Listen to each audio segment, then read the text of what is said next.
So, before we took the break, you were telling me about your struggles, one in Bangalore.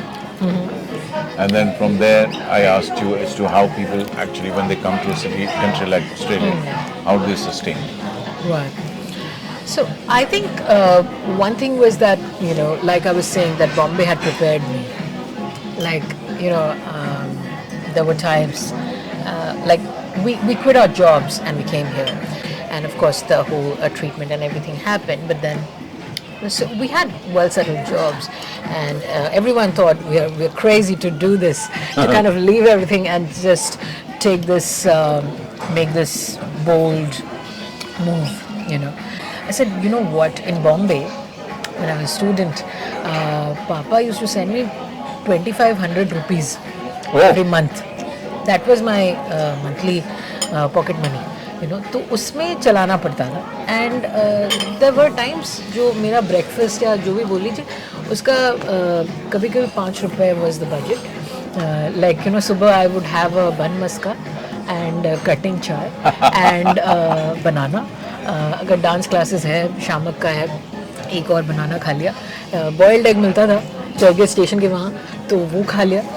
तो इसी में चलता था. And hostel के मेस में खाना खाते थे, हाफ दाल राइस और चिली चिकन शेयर करके रूममेट्स के साथ. आईएसएच का वहाँ पे आईएसएच के मेस में कभी कभी खाते थे. Saroni, wasn't that life something you remember? Oh, I love it. When you talk about those days, when you come back and you say, shit, did I do all that when I was there? So, and और ऊपर से हर movie देखते थे, stalls की ticket लेके first row में बैठ के, सस्ते वाले टिकट्स हर मूवी देखे हम. एक मूवी 4 बार देखे. सिर्फ मूवीज हो या जो भी हो, जॉन अब्राहम की बहुत बड़ी फैन थी मैं. सो करम से लेके उसकी हर मूवी देखी है मैंने. फर्स्ट डे फर्स्ट शो जाना होता था हमें. So and we enjoyed. I never asked for extra money from home, anything. And there happen times जब वो भी नहीं है, शायद वो बन मस्का खाने का, या वो भी शायद उस महीने अफोर्ड नहीं कर पाए, या whatever. 100 रुपये शायद उधार लिए फ्रेंड्स से. 100 रुपये, imagine. It was a lot of money, वापस करना है. सो वैसा था. तो मैंने इसलिए बोला कि यार इतना तो मैनेज कर लेंगे सिडनी में. And the thing was that we never had those egos or anything. Ki if I was a senior account manager or an account manager or whatever level, senior level person in a corporate or an agency, I would get the same job. I was ready to be an intern. I was ready to be entry-level writer. I was ready to do anything. Just give me a chance to get into the industry. But the media and PR industry here said, no, you don't have local qualifications or local experience. So, I mean, in spite of the fact that Time Out exists in Mumbai and Sydney, Burson Mastala exists in Bangalore and in Sydney and Australia. And when I say I was handling tech clients like Google, HP, Visa, or SAP, and Microsoft and Mindtree and these kind of clients, I was talking about HP internationally, not just India. So I've worked with a person like Sundar Pichai and all these people in the past. Sundar was not a CEO at the time, but he was a vertical head with Google. So, in spite of those experiences, Australia did not give me a job here. And then I was like, I took up anything I got, like call center is the first thing. So, call center for Telstra, like customer service for Telstra. I started with that, and that was a full-time job. So, I was very happy that, okay, I've got a full-time job.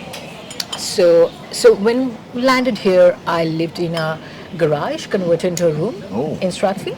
So we were sharing with 10 other people, 10 other strangers. But that was not new for me. I was in hostel. I lived in hostels in Bombay. So that was fine with me. But then you were much younger. Yes, but I was prepared for that. I was like, oh wow, Sydney is so beautiful. When I landed here, it's so quiet. It's so कितने कम लोग हैं यहाँ पे, and it's so beautiful, it's so green, I loved everything about it.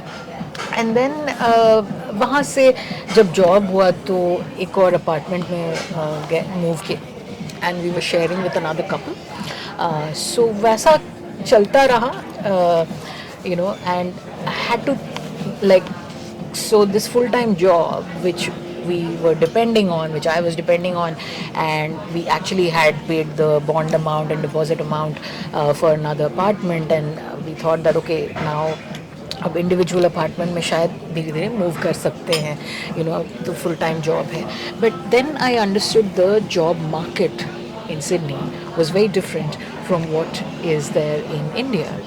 So full-time job does not mean stability.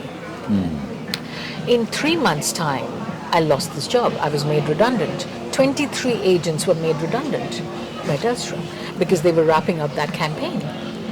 And I again didn't have a job. And all this while, I was only applying for full-time jobs because that's what हमें India में यही पता है, part time casual basis ये सब कहाँ पता होता है. Correct. और ये क्यों करें, इतनी पढ़ाई लिखाई की है और फुल टाइम जॉब ही करेंगे ना, वो ज़्यादा स्टेबल है, राइट. बट नहीं, ऐसा नहीं है यहाँ पे. So then I realized and then I learned from other people, तब तक थोड़े एक नेटवर्क बन गया था of job seekers and people who been struggling, people like us, migrants and everyone. So तब समझ आया कि part time jobs and casual basis jobs, contract jobs, ये सारे भी इक्वली स्टेबल हैं. It does not mean full time is more stable than this और there is more money in this और दैट.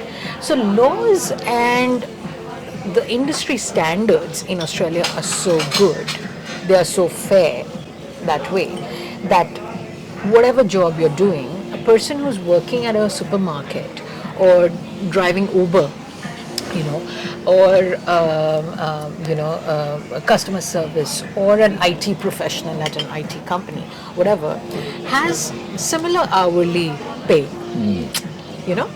Similar hourly pay से क्या हो रहा है कि our affordability of lifestyle products as consumers is similar. So whether there's a person as a waiter or a manager of this restaurant, or an IT professional or a customer service agent, they're getting equally similarly paid. So we are able to afford this similar kind of a lifestyle. And that's how you survive in this country. So there's no disparity between. No. And the thing is that you also realize that whole hierarchy and that whole climbing up the ladder and CEO है and ये बहुत बड़ा actor है या star है, that doesn't exist here. Everyone's treated equally. A tradie, a construction worker, they're actually more respected. They're respected. So when you more. get a full-time job here, is it still on hourly basis or you get a salary at the end of the month? You do get a salary, but it's still an hourly rate that is going to be written there. Oh. So that you know exactly what you're getting paid and what is the GST on it, what is the superannuation on it, and all of that. Because otherwise, that whole fair go, you don't know. Yeah. So is it $28, $32 per hour or whatever? It is a salary. Depends on the kind of experience levels and managerial then cadres. yes, but the thing is the quality of life that you're getting that's why similar. And then as a PR, you also have access to Medicare, which is a brilliant system that exists here. And you need it. You need Medicare. I definitely needed it, and that's why I moved here. I chose Australia because of the healthcare system, because of the quality of life, because of the pollution-free, that nature and that. So where did you get your healing. treatment done? In Australia or in Bangalore? No, it was done back there, and then whatever maintenance is required, because it led to multiple other issues.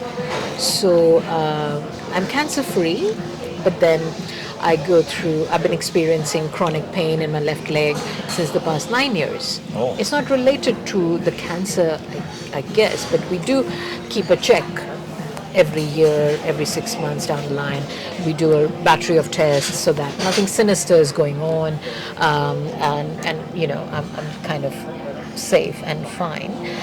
I also have a condition called essential thrombocythemia, which is my blood platelets keep rising, so which puts me at the risk of leukemia or bone marrow cancer. This was before your thyroid, or was it I detected don't know. after? It was detected here. Oh, So then I'm on blood thinners and medication, and so multiple things sort of kind of there, and then with the high dosage of thyroid medication, prolonged usage, it leads to a lot of other problems in terms of weight management, energy levels, your metabolism, your anxiety levels, and sleep and insomnia, a lot of things. So yeah, but then there is a lot of support that is available, and the whole thing of like when I landed here, I only knew that there is the Sydney Opera House. yeah. That was the most exciting thing for me, as an art lover. So I just knew that there's Sydney Opera House. I'll probably work at a Starbucks and watch opera. That's all I'll do. And go skydiving and deep sea diving or snorkeling or something like that. So that was my plan, actually. Oh, That working at a Starbucks and watching opera. And then, of course, while I was working, I was also doing market research for Tourism Research Australia. So I was based at the Sydney International Airport, interviewing visitors and everything. So I didn't know such jobs existed in India. When we live in India, there's only like engineering, medical. Yeah. There are only so many. Like you were saying, I think anthropology of Yeah. food. So something like that. So many professions exist in Australia, which we didn't know about. And I started saying, initially as a compulsion to survive, saying yes to these kind of opportunities, new things, and then one thing led to another. But I definitely also did my Cambridge University English teaching course on the side when I was working, so that I can teach English to speakers of other languages, which I started doing here in language centers. So for 3 years, I was teaching English to speakers of other languages, and then my left leg started acting up, and I was not able to stand or walk or sit for more than 15 minutes, 20 minutes. It still is that way, but I think learned how to live with it, and kind of, it's a part of me, I guess. And when I was bedridden again, that there was a time, like, when the pain was really crippling pain, and that was the time I was watching Netflix and binge watching Netflix, and I was watching Marco Polo, the series, and there was an ethnic looking actor in Marco Polo. He was playing the anti-hero, like Ahmed, his name was, the character name. And I looked him up, that he's done such a good job, and he's an ethnic actor, and he turned out to be an Australian actor, who's studied in this film school, Melbourne, Sydney, and those kind of things. And then I thought to myself that, I have always loved cinema. I grew up watching American and British content, apart from the Indian content, but never had the time to study cinema or acting or anything. And I didn't have friends or like-minded people. And how do I meet these creative people or like-minded people? So then I called up that film school next morning, and Lee Pickford picked up the phone, I remember, and I wanted to do that masterclass that actor did, with him. So he said, "Look, Saroni, I'm not doing that masterclass right now, but I'm doing another one in Point Break Drama School." So I said, "Sure, I'll do it, but I don't have any experience or anything. I don't have a resume or anything." He said, "That's all right. Just send me a headshot or whatever, and I'll send you the link. Register." So I registered, and I went, and I was just mind blown Yeah. by that experience. And then I kept doing so many classes, and like I got training in Screenwise and different film schools, and I went with acting coaches rather than just schools. So like Tony Higginbotham's, who's kind of launched or discovered Kate Blanchett, and then Lee has worked with Dave Patel and Al Pacino and everyone. Then Les Chanteri, who's actually been an actor before and one of the best teachers and acting coaches in Australia, who's also worked with Al Pacino, Robert De Niro, and all these people. So I just loved that experience, and then film projects started coming in terms of extra roles, and so because I was just Yeah. enjoying this. I wasn't there for the money. I Yeah. know that it's not going to give me money to survive or anything. It's not my survival strategy. I was just doing it to forget the pain. It became my healing mechanism. It was almost like a spiritual process, because the training here, at least, I'm not sure about India, but the training here is so much to do with the internal process and the psychology and the centering yourself and the stillness and the power and the intensity, how you can internalize that and how you access emotions but not go overboard with it, and kind of that control, and that there's structure but there is no structure, how to kind of go about those kind of techniques.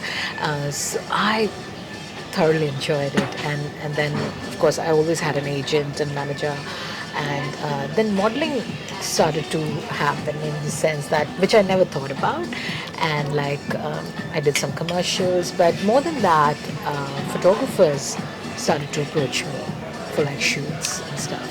And I remember Still photography.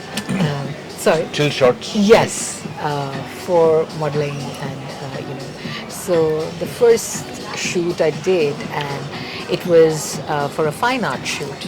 It was an implied nude shoot, and I had never imagined myself as a model, and I had gained more weight, and all of those insecurities and I told you how camera shy I was, Yeah. and I couldn't imagine myself as a model or actor or any of that, or being in front of the camera. Because I'm like, my cheeks are looking so much bigger, and I'm looking bigger. I'm so ugly. I'm so dark. I'm so short. I'm fat, and all of those things. And then when I met him, and this guy was Colin. He has, I think, 39 years of experience in photography, and I was his first Indian model, and he had no idea that this is my first shoot. I had not told him, and he said, darling, just first 15 minutes, it'll be a bit, you might feel the nerves, but then it'll be fine. And we were doing an outdoor shoot, Australia is so beautiful that way, and so open that, you don't feel that. No one's looking, no one's staring, no one's, you're not conscious at all. We were shooting La Perouse in a bunker and like a top of the hill, that kind of a space. It was the most liberating experience of my life, I think. For the first time, I felt free as a bird, I would say. No inhibitions, no insecurities, nothing. And the shots, when I saw the photos, I was like, this is me? Really? I mean, when were you shooting this? From which angle did you shoot me? And that I look so good, and it was black and white photos, and that kind of emotive, and he brought They out are the so much more emotions. stronger than color photographs. Yes. Really. They bring out the essence of the person. Yeah, yeah. And I've seen that Yeah. with my photographs, that because I was doing a film last year. I did a film this year. Yeah, this is still 23. I did a film called Pune Highway, and in that film, the director, co-director, and the writer of the film sent me some shots of mine in black and white, and they were so powerful. Yeah. It's just my back. and my head turns like that. So I'm playing this Oh. Don. I have a shawl over me, and I just look. I mean, I was concentrating on what was happening there, and he happened to have just taken that shot, and it is so powerful. You're standing there, towering over everybody else. Everybody's sitting down, and you're standing there. It's like this Don who has, come there to conquer the world. So I find black and white photographs a lot more stronger, Very powerful. in relation to the expression, the depth of the character, and how strongly it comes out. How it brings out the personality. And then one of my friends, classmates actually, school friend, she kind of pushed me into getting into registering for the Miss India Australia beauty pageant that happens. मैं पागल हो गई, इतनी मोटी हो गई हूँ, exercise नहीं कर सकती बिकॉज ऑफ द पेन. अभी क्या 6 इंचेस हील्स पहन के अभी रनवे पे जाऊँ, पागल हो गई अभी. शी लाइक अरे जाना, register to kar. So I registered, and because the questions were very interesting, so I had an opportunity to write very beautiful answers. Whenever there's an opportunity to write, I'm like, oh, very nice. So then I made it, and then I was like, ये तो निकाल देंगे मुझे, because it was very intense, the training and the process till the pageant also. And with me were contestants who are really fit, really, because it's a pageant, so all the and it was Mr., Miss, Mrs., so it was a mix of men, women, male models, and everyone is so fit, like they go for competitions, Yeah. bodybuilding competitions, and se leke yoga teacher to pata nahi kya kya, and I am like crying every day in those 6 inches heels from morning 8 to night 9 p.m. I'm like, oh God, how am I going to survive this? But I survived, and I won the Miss India Australia Oh, wow. Goodwill Ambassador title for the community work that I did. So it was, for me, it was a way more satisfying title than winning the main title.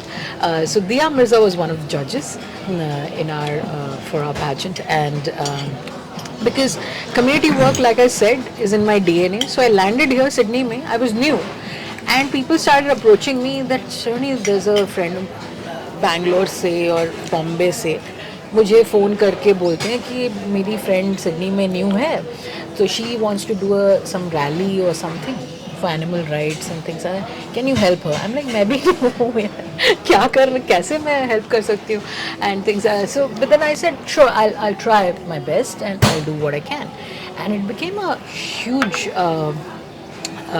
kind of a rally where we did this campaigning and rally in 9 countries on the same day for animal rights in India, and we were able to through the petition and everything, I went on radio, I went everywhere, because of my PR and journalism skills. I think I create network very fast, I build connections very fast, so then I went on radio, and we got very good outcomes because of how I was promoting the entire campaign. And so I kept doing community work. Like I worked with a lot of peace NGOs, including United Nations, UNAA, and all these. Then working with government in the sense of local government, जो है that council, councillors and everything. And so acting was happening, then modeling was happening, and the community work continued. And I made some very good connections with the members of parliament and government officials, consulate, high commissioner, everyone. And very fortunately, I met quite a few good people, bad people, whatever happened. My focus was there. Correct. For the the good of the community, and then universities also started seeing, after winning the Miss India Australia, what happened was that everybody saw me, and And because I was so good with PR, I said if I could do the PR for Google or HP or whatever, I can do PR for myself. It's not a big deal to do a press kit or whatever it takes. So I was very good with branding and PR and stuff like that. So I started doing it for myself and built that profile of mine. And soon people found that voice in me, and people started approaching me from all over the world actually. That Saroni, you are this strong voice representing South Asian women, Indian women, and cancer survivors, and violence, and crime against women and everything. So I was doing campaigns for women, peace and security and stuff like that. And then COVID happened, and that was the time I said, I think, and somewhere down the line when I was working with other organizations and government and politicians and everyone, a lot of times the goal of community work or giving back to the community kind of gets a bit diluted or digresses a bit because of political influence or their own agendas come in. So then I felt the need to create something of my own. So that's where Saroni Roy Foundation was created amidst COVID. I said, let me create something of my own. And also because I'm a big fan of Leonardo DiCaprio, and the fan as an actor, the actor he is, and the activist he is. And he has Leonardo DiCaprio Foundation. So because I was thinking about names, what do I name my charity? So and I didn't quite know what exactly I wanted out of this charity at that point in time. I knew that it would be a peace NGO, but what exactly am I doing? I was still sort of confirming those details in my head, and said, let me name it Saroni Roy Foundation, so that it just embodies the values and everything that I do, and I continue to do. So that's when it was created. And so we work on diversity, sustainability and social justice projects to create a more inclusive, more peaceful one world to live and love. That's the philosophy and ethos. And fortunately, even in the industry, as an industry professional, what was happening is in Australia is very embraces all ethnicities, and diversity is a very big and a much more deeper kind of a thing. We do talk about diversity, but if you have to learn diversity or understand diversity, decode diversity, it's Australia which will teach you a lot of those values in the real sense, which I learned from Australia. So for example, there are 360 plus ethnicities that live in New South Wales. My goodness. Imagine the kind of multiculturalism Yeah. and diversity that you can see. I did not know so many religions existed. I did not know so many ethnicities exist. So many food, cuisines. And every ethnicity in Sydney has their grocery stores, has their restaurants, has their cuisine, has their festivals, everything. It's so powerful.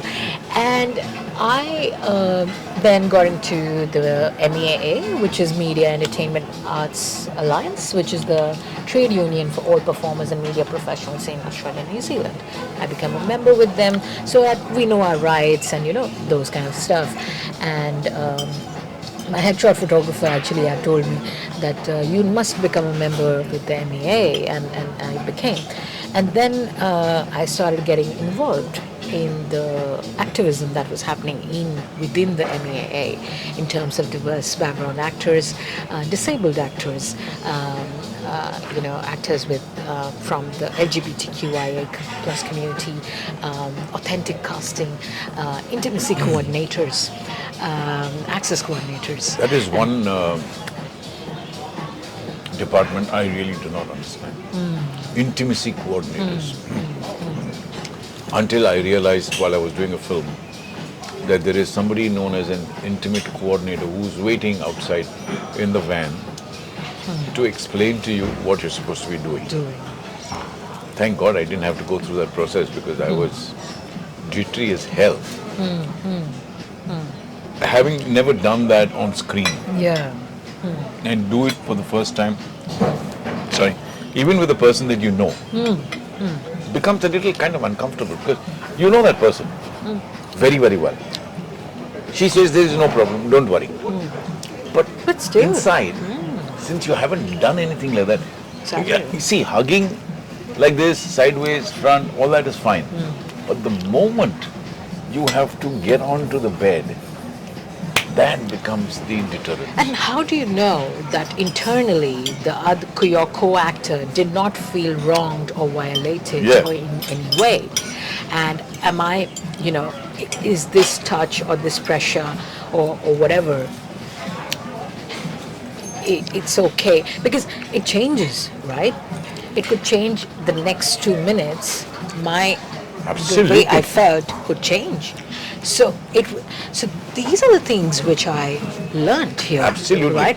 And then I was like, and then I was elected as the Equity Diversity co-chair, and then I was also elected as the federal councillor at the National Performance Committee with MAA.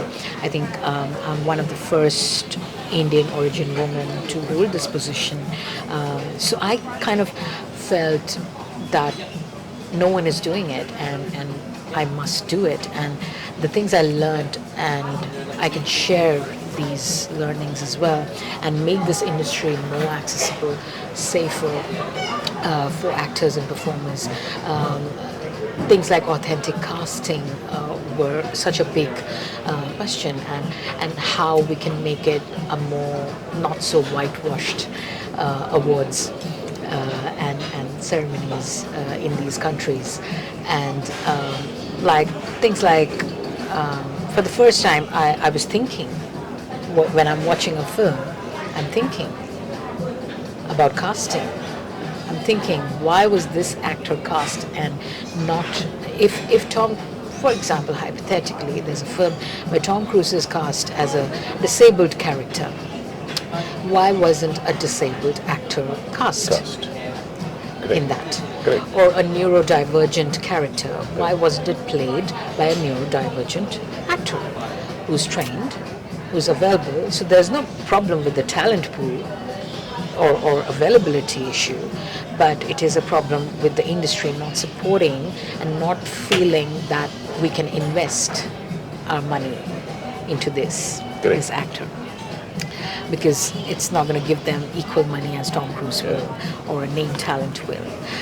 So yeah, I mean, and why can't a transgender character be played by a transgender actor? Because there is no dearth of transgender there is. actors, Yeah, or absolutely. training them or supporting them. So why can't we do that, and why are we not doing it? And wouldn't that be the authentic way of doing this whole thing? So these are the things I was learning here, and I was like, oh my God, for the first time, I'm actually thinking what diversity means.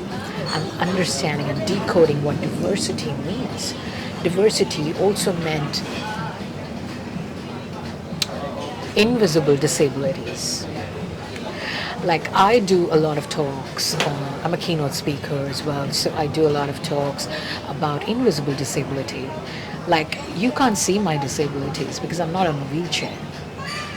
But do I have limitations and disabilities? Yes, I do. Because of my left leg. I can't walk, I can't do hiking, or I can't do, there are limitations to my, Correct. the things I can do physically.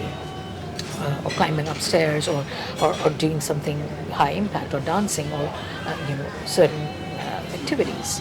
I may not be able to do it. Correct. So that's an invisible disability. Mental health. There could be mental health issues or whatever. That could be a disability for you, which is an invisible disability. So those kind of things is something that Australia understands. So I was in a country where people are so open to understanding and being kind to each other. is so important here. It's such a it's in our brain, it's in our vein that as Australians we are not unkind to anyone.